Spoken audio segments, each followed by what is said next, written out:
When you hear the sound of the bell, you know you're in the championship rounds with King Amin of Essex, and I'm here with my uncle. This right here's family. We got a lot of 6 degrees, 7 degrees, 3 degrees, the whole cipher. Really no separation between us.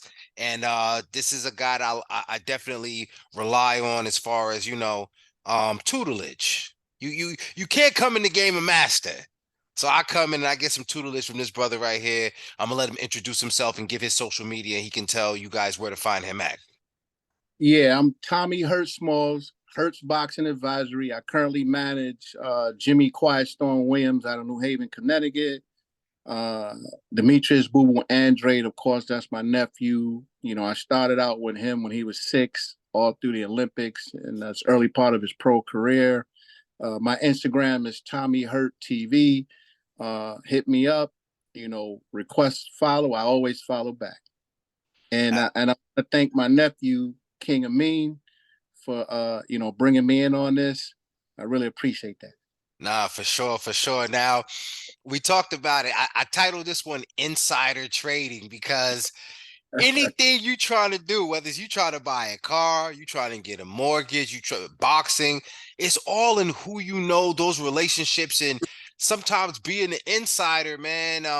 One of my guys said the other week it hurt him being an insider because the politics bothered him, sometimes recognizing why certain fights wasn't made. But once you get in, it's hard to get out. So me, once I understand boxing, I just keep digging deeper and deeper. And the more layers, that kind of revealed, I like it. I'm not turned off like some people. And the first thing I want to start with, because some people was turned off by last week's performance. You guys see the shirt. I'm not doing it for that reason, but I'm doing it for that reason. This is Shakur. You know what I'm saying? Um, Fight week was that last weekend? Yeah, it was last weekend. Now, as far as that fight, what you thought about it, moving up to 135. My question is between him and Keyshawn, and I don't know if we talked about it off air. Do Top Rank got enough at 135 to keep them boys fed? Not really. Yeah, Not really, yeah. right? They don't have, Top Rank don't have the talent to keep those guys busy. They got to step outside a Top Rank, and that's why, Shakur, said what he said. Keyshawn said what he said. The guys that they talking about, they're not tied to Top Rank. But what it comes down to is the business part of this thing. Back in the day, guys fought any and everybody. It was only one title, so they really didn't have any choice. Now it's a business. It's called prize fighting for a reason, but they've taken it to another level. These guys want to make sure they get paid, but at the same time, the promoters got a lot at stake too. Because if you know the mechanisms of how these cards are put together, what the promoters' takes are, they want to make sure they get their money too. Mhm. So it's not really easy to make these fights. And then when guys are coming in with O's, the promoters want to try to protect those O's because that fight is a money train for them. So they don't want to put them in there in a situation where it's high risk and they look at as maybe low reward. But I mean that's what we have in boxing right now, and that's why a lot of people get turned off. Now, and I'm glad we going down that road because also with the weekend, let's talk about a guy who Sebastian Fundora. Some people would say he wasn't afraid to lose his. Oh, he took an interim fight. I don't want to say when he didn't have to, but I guess if you're trying to be a main event, this was the first time he headlined. It kind of got smothered out by the Shakur. Plus, you had Bam Rodriguez in San Antonio. The Mm-hmm. undercard wasn't as strong as it could have been. And then he took the loss. You know what I'm saying? Yeah. Um, the rebuild. What do you think the rebuild for Fundora looks like? Well, I mean, you know, he did what I think fighters should do. I mean, you got to step up and you got to take these kind of fights. I mean, when you feeding guys, guys that come over from Mexico or low C level, D level type fighters, that doesn't do anything for the fans. So Fundora, I applaud him for doing what he did, taking that risk. Brian had come off a very impressive win, stopping Rosario. And, he had a lot to prove. He said it in his post-fight interview. I went from being a swing fighter where nobody cared about me. Look at where I'm at now. Yeah. See, that's the beauty of boxing, because anything could happen. Throw records out the window, right? All it takes is one punch, man. And he delivered that one punch. But Fundora, the guy's flawed. Mm. You know, you've seen in the Erickson Lubin fight, he was taking some punishment in that fight. He prevailed, but at the same time, you keeping your hands low, you throwing, looping kind of shots. A guy's gonna try to set you up, and that's what Mendoza was doing pretty much the whole fight. He was waiting to land that one shot, which he did. As far as where Fundora goes from here, look, it's just one loss. Mm-hmm.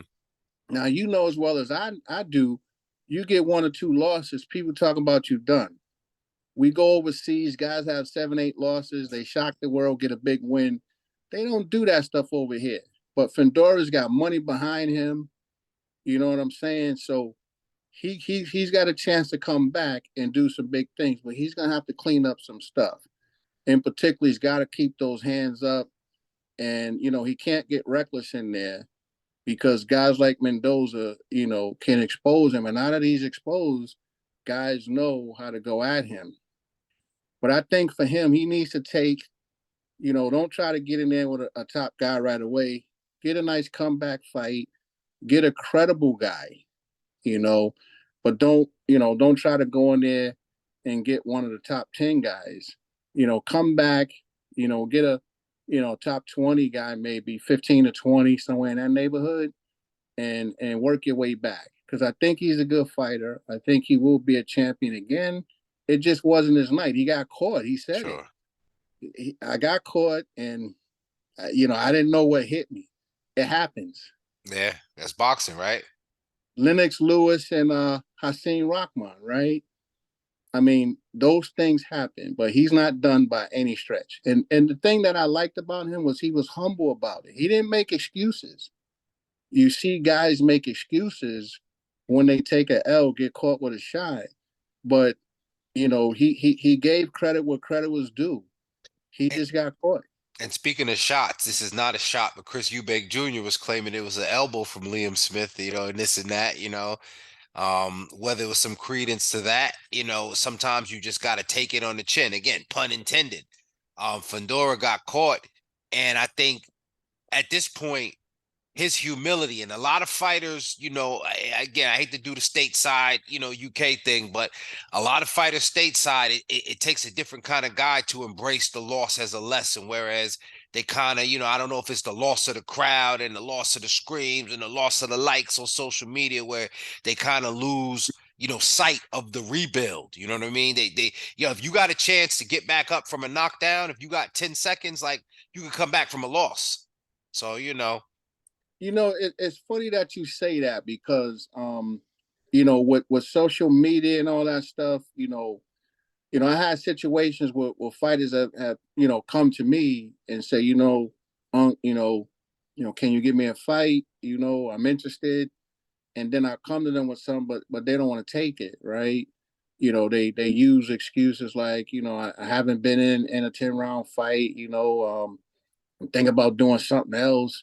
It's all about, getting that clout on Instagram, Facebook, or whatever, right? TikTok. But the thing is, man, is if you're gonna be a professional fighter, right, you have to go into this thing with the mentality that I'm willing to take on any and everybody, because the goal is for you to win and prevail. We're talking about legacies here. So are you in this because you want clout, you want people to follow you want people to like you? Well, people are gonna like you more if you go in there and handle your business and you win.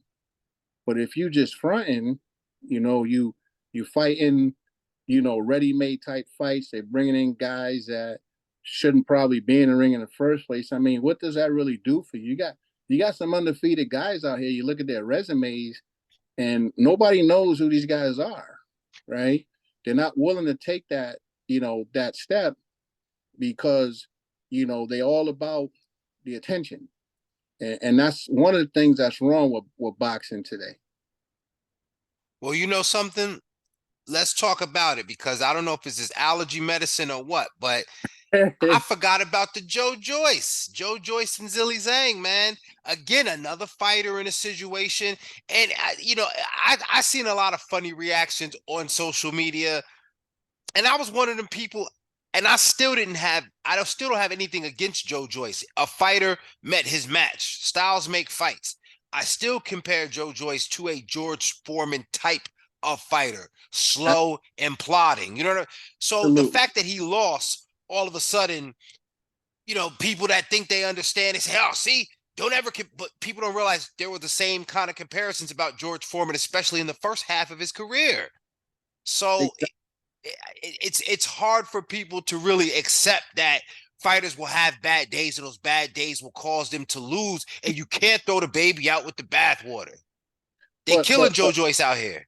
but let's throw this thing in there. Mm-hmm. Before this fight with Zhang, right? Everyone is singing this guy's praises, right? I knew the guy was a plotter, a power puncher, not really a whole lot of head movement.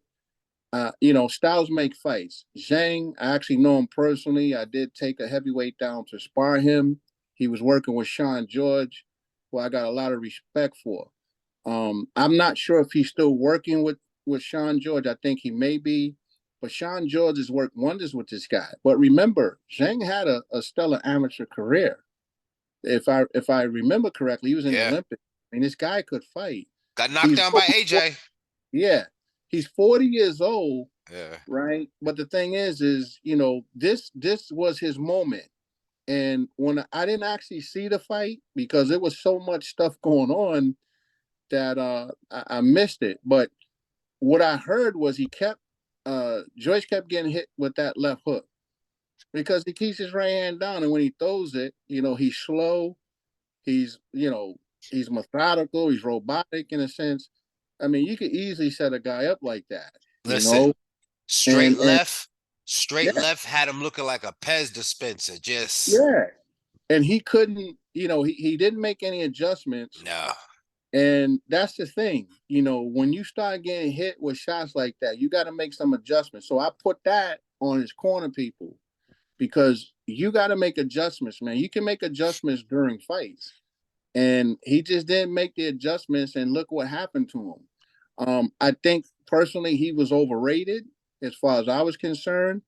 I know he was calling out the likes of Tyson Fury, Usyk, Anthony Joshua, if I'm correct.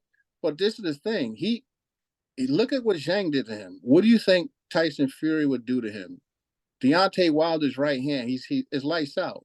Usyk may be a natural cruiserweight, but his boxing skills and his ability to move and set traps for you, he give Joyce all kind of problems. So no, Joyce should not be calling on anybody.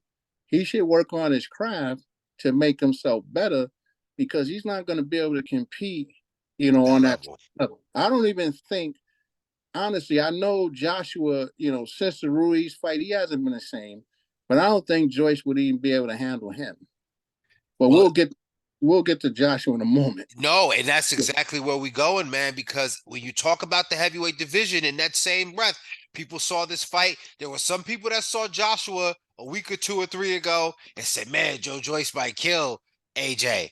And now they see this version of Joyce, and this fight is still a different fight. You still cannot judge it because you'll say, "Yo, if the AJ that will jab to the body and come up top and throw a little throw a little spice on it is in there." But then you look at it and say a Joe Joyce that's, not afraid to come forward and he can take AJ shots because that's what Joe Joyce has relied on. His beard. His beard has been his strength. His beard and his power, Yep. right? He has the great equalizer, right? But this is the thing, styles make fights. Joshua will present a style that won't be comfortable for Joyce because Joshua can move. He Yep. works his jab, he throws his combinations. Now, granted, he didn't look comfortable in that fight against what's that kid Franklin. name? Franklin, right? He didn't look great. He didn't look comfortable. But you know what? I'm not gonna say, you know what? the guy is diminished. He's not the same. Yeah, he's certainly not the same fighter, but you got to remember he just brought in a new trainer. Mm-hmm. And if you know anything about training fighters, a new trainer comes in and he wants to implement his own program because he's seeing some stuff in you as a fighter that he thinks may need to be changed or you can improve on. So he had to kind of acclimate himself to what Derek James wanted. So he didn't look his best, but I mean, he still won the fight. Absolutely. Yeah. So him and Joyce now, you know, because Joshua does have a questionable chin, if he gets caught, yeah, it's gonna be a problem. But who's to say that Joyce is going to be able to really land that shot with the way Joshua throws his jab, throws his combinations, and can move? Granted, they're both European fighters, so they're straight up and down. Sure. You know, that's the book on those guys, right? But with Joshua's skill sets, I think it would present a problem. For Joshua, it's going to be what's going on up here, right? Absolutely. Because you can have all the skill in the world, but if you ain't on point up here, it don't make no difference. It's called the sweet science for a reason. It's a thinking man's game when it comes down to it. Now, what do you think, and what have you heard, or have you heard about those rumors, reports? Saudis are offering money for some sort of tournament. Wilder versus Joshua. Joshua's already calling for that fight. Shelly Finkel for months has been talking about he's, at least, had a conversation with Eddie Hearn. What do you think about the prospects of a Wilder AJ and then a Usyk Fury tournament? Look, on the surface, it all sounds good. But let me say this. Joshua and Wilder been going back and forth since 2018. Okay. When Eddie Hearn introduced Matchroom over here, he wanted to make his stake in the United States with the whole DAZN deal, $8 billion. He's bragging. He puts together a stable that, could be questioned. Okay. He had the likes of Danny Roman. He had Maurice Hooker, Demetrius Andrade, Joshua was fighting Povetkin, right? And all the reporters want to talk about was him and Joshua. Okay, they throwing stuff back and forth, blaming, why they didn't go down. Joshua saying, I'm willing to fight him. Wilder saying I offered 50 million, he didn't take it. Look, the bottom line is, it's good on paper. It's good for boxing.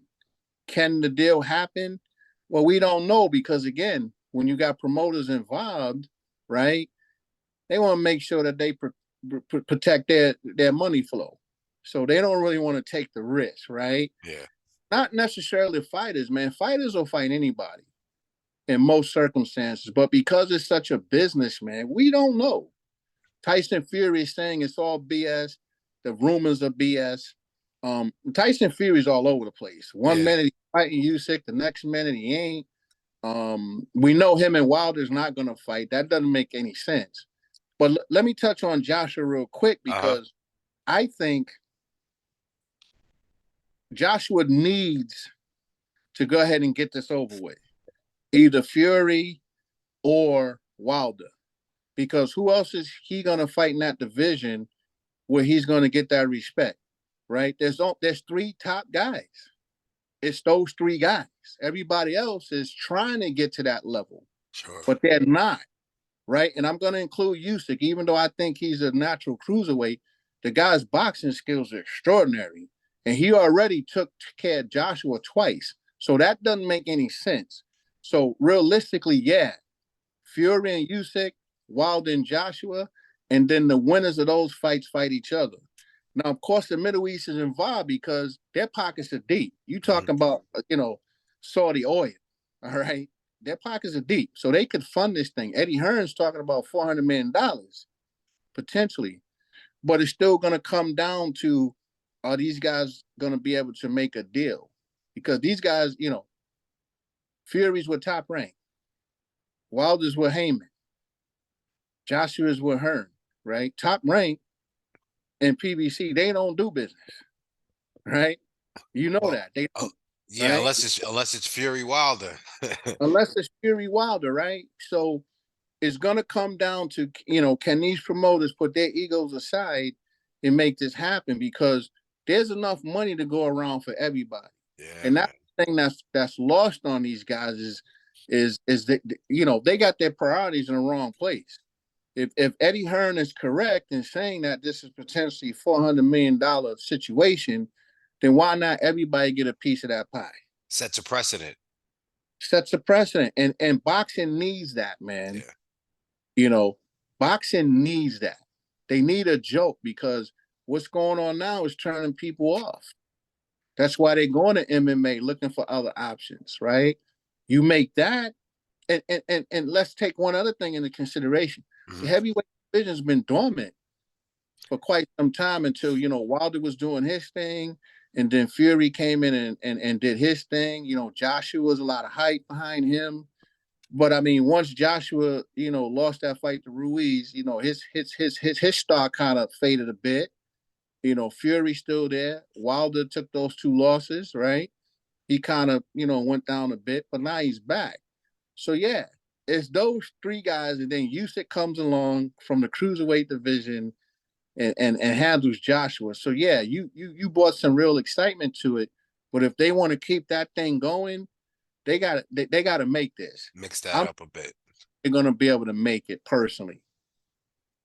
Well, one thing, excuse me, one thing I think, or at least I want to get your opinion on. You said that's definitely one of the things that's turning people off from boxing and not making the big fights. Fighters, promoters, egos, they can't stack the cards. Nobody wants to be on the undercard. But women's boxing, I hate to be one of those hipsters. Women's boxing does kind of change that dynamic.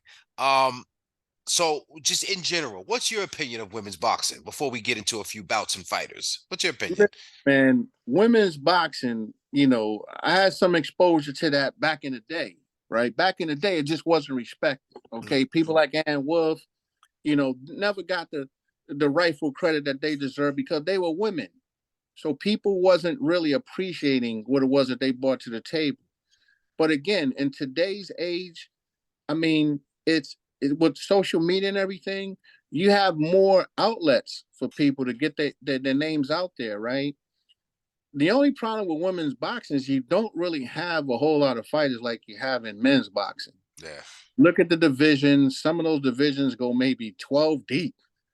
I mean, there's a lot of slim pickings. It's very exciting. These women is really throwing down. Katie Taylor, Serrano, Clarissa's doing her thing. Gabriel's, what's the one, Marshall that just fought. I mean, Yeah. you got a lot of good women fighters in there, and they're starting to get that respect because no one was making the kind of money that Clarissa Shields is making back in those days of Layla Ali and Ann Wolf, Christy Martin, Don King brought her on, but they wasn't making the kind of money that they're making now. So overall it's good for boxing and it's good for those women because now they're getting the exposure and respect that they rightfully deserve because some of them women, some bangers, man, they can handle some of these dudes out here, trust me. Listen, I seen Michaela Mayer on the undercard of Joe Joyce, and this was her Yeah, first fight at that's the 135. one. Yeah. Oh man, she is rugged, man. And just watching a fighter that's just changing gears on a competitive level. She took an opponent on short notice, Yeah. literally 24 hours notice, and just One, looked amazing. yeah. And then moving forward, they got two big fights. You talked about Clarissa Shields, her and Hannah Gabriel's in the rematch. The first only fighter to drop Shields. So Yeah. there's the history with that. We know Gabriel's is coming down, a little bit of inactivity, but like you said, the depth is there. No, go ahead. Well, that fight's gonna be in Detroit, so of course I'm concerned that even if Gabriel's puts on a good show, if it goes a distance, he's probably not gonna get the decision. One Yeah, thing I want to say about Clarissa Shields, for all her accomplishments, I mean, I'm gonna be honest. Me personally, some of her fights are pretty boring. Um, people want to see knockouts, and she doesn't really get a lot of those. She gets these wins. Yeah, she's probably the top female fight in the world right now. I mean, Katie Taylor, you could argue she might be, but the thing is you're not really seeing a knockout, so you don't get that kind of excitement. And most of the women's fights, you'll see one fighter really dominate, but you're not really seeing, people getting put to sleep. No, So no. I know Katie Taylor, that was a war, man. That was a hell of a fight.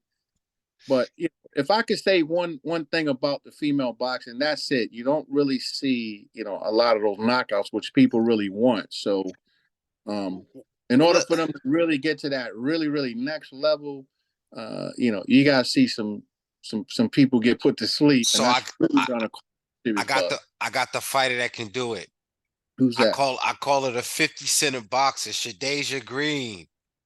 She Yeah, knocked out, I haven't seen her. What's up with bruh. her? Look up As Shadasia much Green. boxing as I know, I don't know who she is. No, That's listen. It's Eileen Sedarus. Eileen okay. Sedarus and Fresh-On Cruz Deserve fought on the undercard of Serrano Taylor. Yeah, Thanks to the boxing. Yo, I saw and that fight. Green knocked her out. Oh wow. And it was catching the whole fight. She was real technical, tactical, really trying to do that. And look, just like on some 50 Cent, she co-signed by the white boy. She signed to Jake Paul. Oh really? You know what I'm Okay. saying? So the parallel is like, So he got Amanda and Green. yeah, Well, he's doing the right thing. I mean, that's what you do. You go get the top people. And then you said knockouts. He's bringing that fighter with an exciting style. You know what I'm saying? Where, and again, women's boxing is very competitive. You do get those dog fights. I think of McCaskill and Cameron. You know, Yeah, that was a great fight. You know what I'm that's a saying? hell of a fight. Yeah, but Greed is going to be the one I think that adds knockouts to the division. I got to keep my eye on her, and that's what Yeah, people really want, man. I mean, unfortunately, people are bloodthirsty, man. You know, um, boxing is a sweet science. It's a thinking man's game, right? But when it comes down to it, the average fan, they just want to see somebody get laid out. They want to see somebody get stretched, still right? very primal. You know. And not exciting for the person that gets stretched, but it's exciting for the fans. And I think female boxing is on another level. It is definitely exciting. You really have some good fighters, but let's add a little spice to that, man. Let's get a real bang in there. And it sounds like this girl Green might be the one. She is. She I gotta is. check her out. I'm gonna look her up after I get off this, and hopefully there's some tape so I can see her because that certainly be a good thing. Now we're going to talk about what's coming up this weekend, man. This is a big fight. Woo. All I got to do is say the names: Javante Tank Davis, Ryan Garcia. Who you got? Look, Why? um, look, I got Davis, and the reason why I got Davis is Davis proved a couple of things to us. He before he fought Isaac Cruz, right? He was primarily known as a knockout artist, right? He's just gonna come steamroll you. He didn't really do a whole lot of boxing, right? When he hurt his hand in a Cruz fight, he boxed, and he was very impressive in doing it, right? When he fought Rolly Romero and Barclays, I was there because my fighter was obviously on that card when we fought Luis Arias. He did the same thing. He said he knew Rolly had power, and he felt his power very early.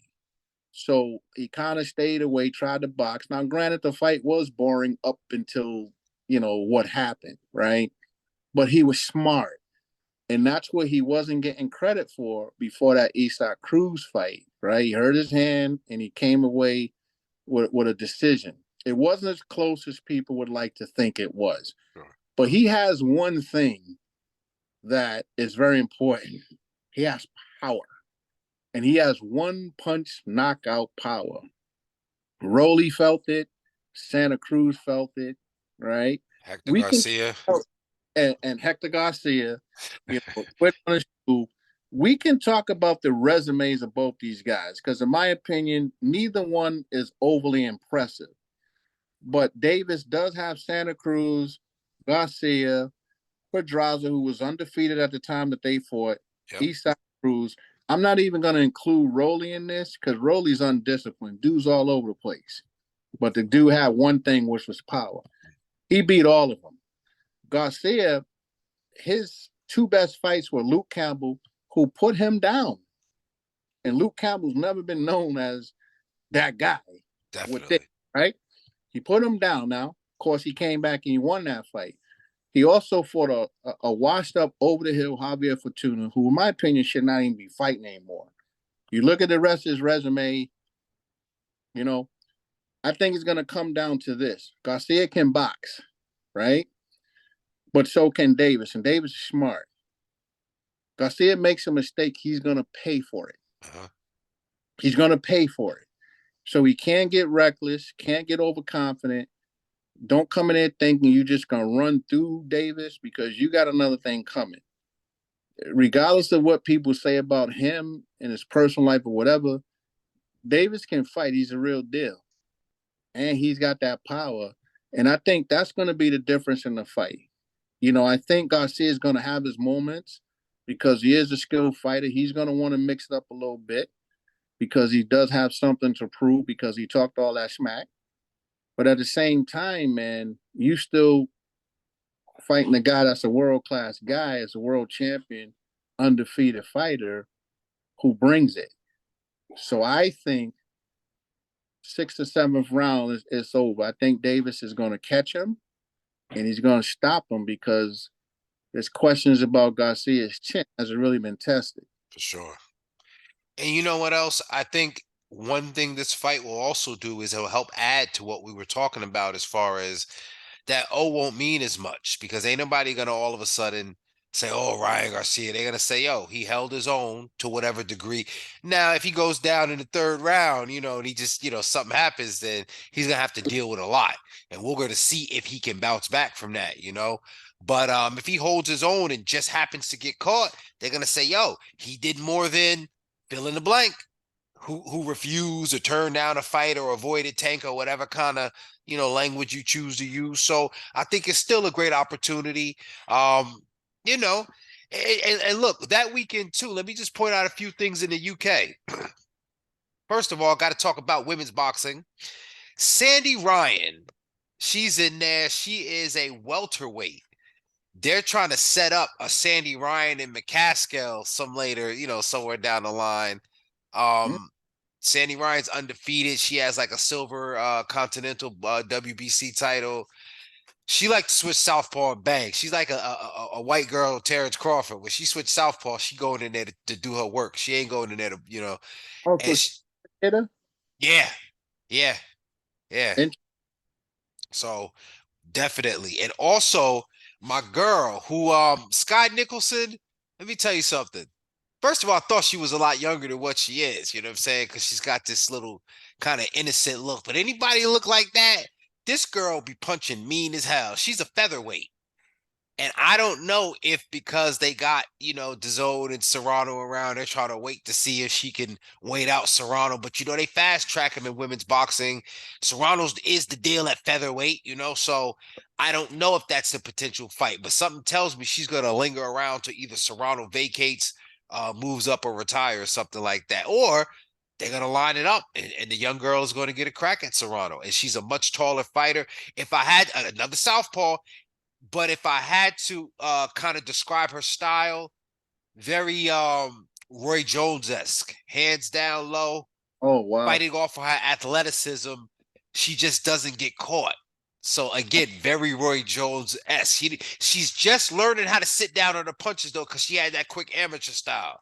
But Yeah. Scott Nicholson, you got to check out. She's solid gal, solid gal. Well, see, this is the thing, right? You mentioned Serrano potential matchup. If it happens, I would be surprised because Serrano's just looking for the biggest fights right now. She wants Sure. to, obviously, when you're on that level that she's on, you don't want to take a risk, But right? hold on. Insider trading. Is there, and I'm asking you more than telling you, but my mind tells me, because first of all, I don't even think Serrano was hurt. I think she looked at it and said, is it more money to fight Erica Cruz in Mexico than it is for me to move up in weight? You know what I'm saying? And it's a more valid fight. It's in my division. Plus, after that, Eddie Hearn might run to her with a bag. But again, inside information, you may know better than me. Eddie might have a lighter bag than I anticipate. But what if Eddie go to her and say, look, I want to cash you out on my baby girl. That's my girl right here. Will you please, please, pretty please with sugar on top? Do you see something like that happening? Yeah, it will happen, man. I mean, for some of these people, it's about the bag. If the bag is big enough, yeah, she gonna do it. But you got to remember this. She's promoted by MVP, Jake Paul's people, right? And him and her got beef. This is true. You know what I'm saying? So that could get in the way of business. But when it comes down to it, business is always going to prevail because we talking about the money, right? So, but I don't think that fight happens right now. I don't think it happens right away. I think Serrano gets Taylor again, and then there's a possibility that happens. Maybe after Taylor, if Serrano loses, maybe she rides off and say, "I'm done." We don't know.